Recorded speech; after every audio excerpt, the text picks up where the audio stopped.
By then, I don't expect the Tyreek Hill situation with the Miami Dolphins, the latest incident involving him, to be resolved, but there continues to be developments. The latest report yesterday from Fox Sports 640 that the NFL has commenced an investigation into this latest incident. Father's Day, South Florida Marina. Tyreek Hill allegedly hit a man on the neck. There are accounts of what happened. He supposedly, reportedly, allegedly was on a boat with some others. The captain told him to get off. There were words exchanged, profanities hurled. Hill allegedly tried to rush this boat captain, but then it was a different employee, a 57-year-old man who works at the marina or on one of the boats, got in the vicinity of Hill and allegedly got struck on the neck. And the surveillance footage, per the police report, shows the incident. The NFL wants the surveillance footage. It wants to talk to the police officers. It's doing what it should be doing. Anytime the NFL is on notice of an incident that potentially violates the personal conduct policy, the NFL has to investigate it. Otherwise, what's the point? You can't just look the other way. You can't just choose to not investigate. Oh, it doesn't sound like a big deal. We won't look into it. They need to look into it. They need to decide what happened.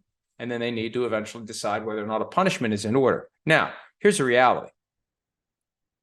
The NFL has developed a habit in recent years of not proceeding with a personal conduct policy investigation and or punishment if there's a criminal process that is still active. That's why when over the weekend it was reported that Davante Adams' criminal case had been dismissed, arising from shoving an ESPN staffer after a Monday Night Football game, and we all saw it. There's no need to wait for the surveillance footage.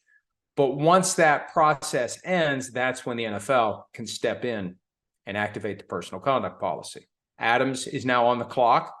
Hill won't be, as long as there is a criminal investigation. Now, who knows where this is going to go? If it's anything, it's a misdemeanor. But the alleged victim is motivated to pursue charges. There could be litigation. And there apparently will be something by way of investigation done by the NFL. The one thing to remember, if the league decides that this is something that rises to the level of a punishment under the personal conduct policy, Hill's history is an enhancement to the punishment. Now, if the league decides nothing, there's no reason to enhance it. But if the league decides there was something, that's when the guilty plea from 2015 to choking and punching his then pregnant girlfriend becomes relevant. And also, remember, we learned last year, there's a new process for ultimately setting the punishment. Judge Sue Robinson, remember her from 2022 in the Deshaun Watson case? She has the first cut at this, and then the league can appeal it to the league.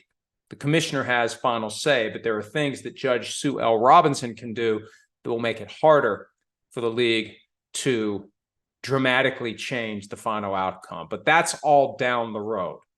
For now, the thing to remember is the league is investigating, the criminal process continues, and the league won't be doing anything, most likely, until the criminal process ends. People are already worried about week one, Dolphins, Chargers. That won't be an issue. And I'd be surprised if it's an issue if there's a suspension that's finalized and implemented at any point in 2022. This is a 2023 problem for Tyreek Hill, and we'll continue to monitor it as the developments happen and as the NFL does or doesn't do anything with it. Hi, it's Mike Florio. Thanks for watching PFT on YouTube. Hit subscribe for the latest news and analysis from Pro Football Talk.